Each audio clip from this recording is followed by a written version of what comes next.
أعوذ بالله من الشيطان الرجيم بسم الله الرحمن الرحيم Assalamu alaikum wa rahmatullahi wa barakatuh, dear all brothers and sisters.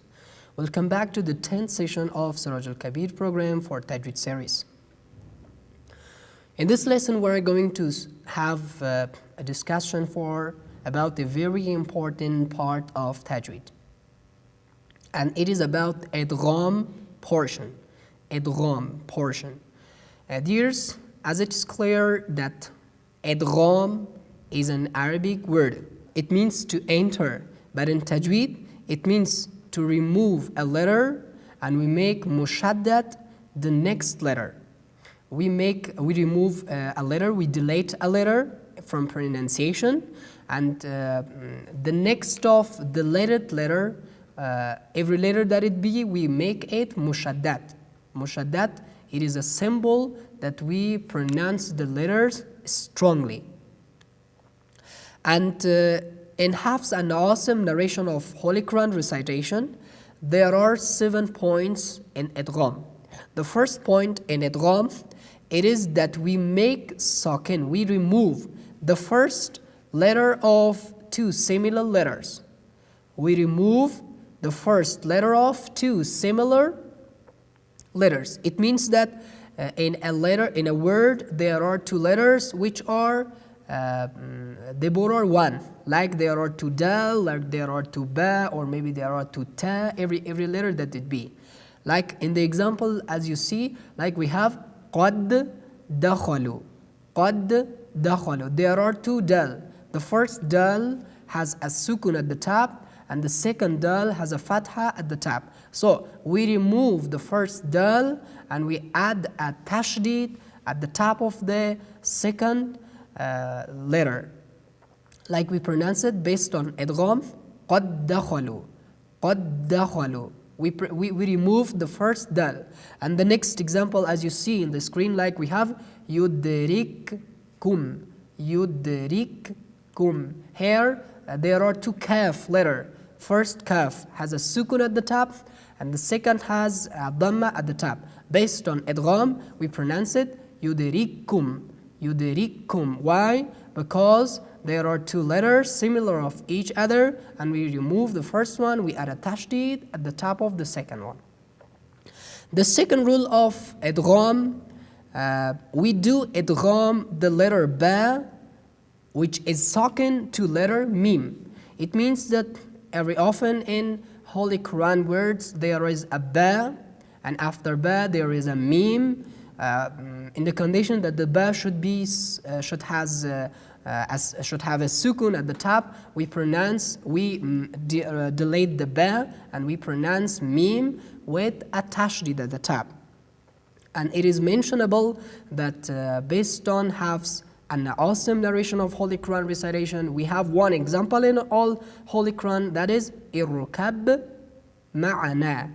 Irrukab ma'ana. Based on idgham, we pronounce it irrukam ma'ana. Irrukam ma'ana. We remove the letter ba. And the third rule, we do idgham the letters ta, dal, and ta into one another if it is sakin. So what does it mean? It means that there is the letter of ta, after ta there is a dal, or maybe there is a dal, after dal there is a ta, or maybe there is a ta, after ta maybe there is a dal or ta.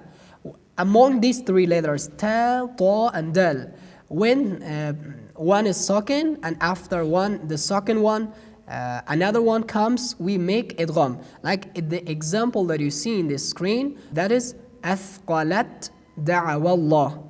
But we pronounce based on idgham it, athqalat da'awallah. Athqalat da'awallah. We remove the letter ta. And the next example, as you see in the screen, qad tabayyana. Dal has a sukun at the top, and there is ta after that. We pronounce based on idgham, qad tabayyana. Qad tabayyana. And the next example, like that is basat ta. Basat ta. We pronounce it basatta. Basatta. We remove the letter ta. The fourth rule regarding the idgham portion, it is that we do idgham, the letters of tha, dhal, and dha into one another if it is sakin. What does it mean, guys?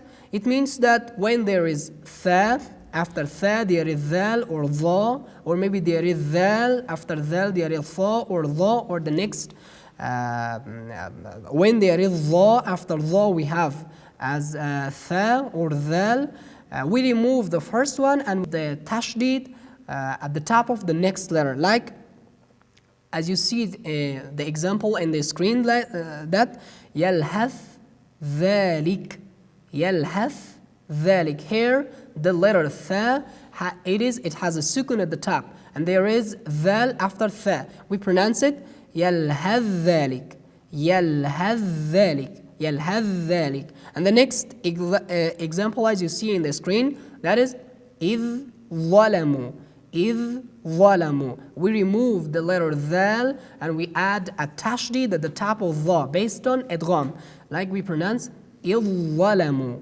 idh zalamu, idh zalamu.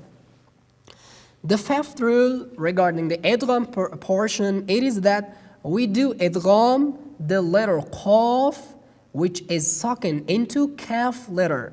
It means that every often in Holy Quran words we have qaf, which is sakin, and after qaf we have kaf. We remove the letter qaf and we add a tashdid at the top of kaf, like as you see in the example in the screen, that alam nakhluqkum, nakhluqkum. Here qaf letter has a sukun at the top and there is a kaf after qaf. We pronounce it based on idgham, alam nakhluqkum, alam nakhluqkum. We remove the letter qaf.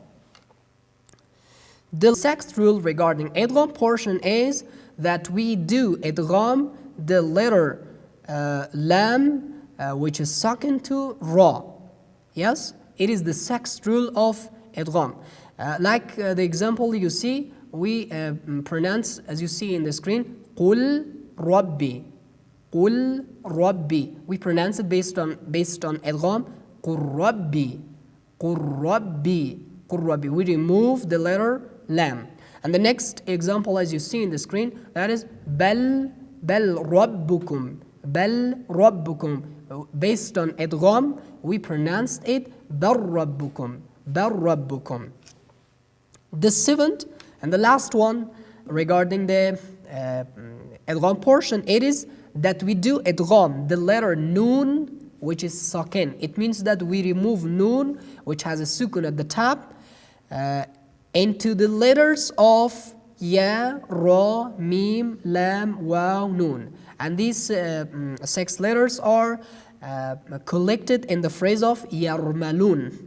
Briefly, when after the sakin noon we have the letters of yarmalun, again we do idgham. Like the examples you see in the screen, it is written man yasha'u, but we read it based on idgham, may yasha'u, may yasha'u. We remove the noon. And the next example, as you see, it is written min rabbikum, min rabbikum, but we read it based on idgham, mir rabbikum, mir rabbikum. And then min ma'in, but we read it min ma'in. And then it is written min labanin, min labanin, but we read it min labanin. We remove in these all examples the letter noon, which is sakin. And the next example, it is written min wali, min wali, but based on idgham we read it miwali, miwali. We remove the letter noon. In the last example, we have min narin, min narin, as you see in the screen, but we recite it, but we read it min narin. We remove here. As a conclusion for this lesson, we had about idgham portion that's based on has an awesome narration of Holy Quran recitation. There are 7 points that it should be, the idgham should be done there. Watch and our videos, subscribe our YouTube channel for watching the same, the Tajweed series lessons, both in Persian language, in Pashto, and also in English. Fi aman Allah.